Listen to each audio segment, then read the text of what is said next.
জলপাইগুলো সুন্দর করে পানি দিয়ে ধুয়ে নিব।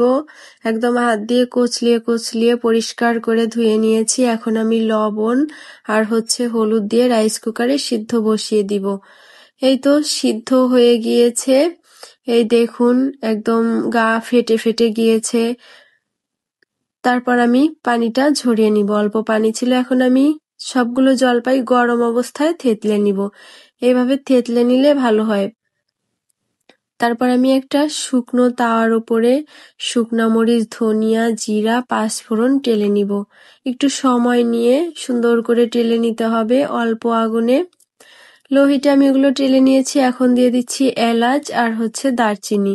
এইটাও আমি আস্তে আস্তে টেলে নিব। এবার আমি সবগুলো উপকরণ একসাথে পাটায় বেটে নিব।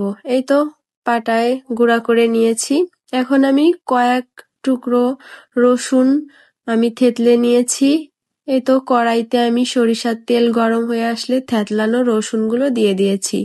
এটা একটু লাল লাল হয়ে আসলে দিয়ে দিব 2টা শুকনা মরিচ মাছ থেকে ভেঙে দিয়েছি। এখন দিয়ে দিচ্ছি জলপাইগুলা।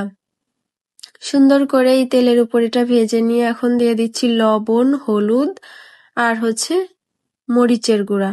যেহেতু এটা ঝাল ঝাল হবে তো অল্প একটু মরিচের গুঁড়া দিয়ে দিয়েছি।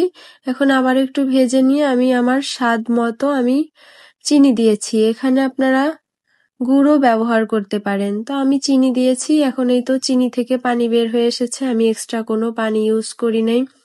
এই পর্যায়ে আমি দিয়ে দিচ্ছি পাঁচফোড়ন গুঁড়া।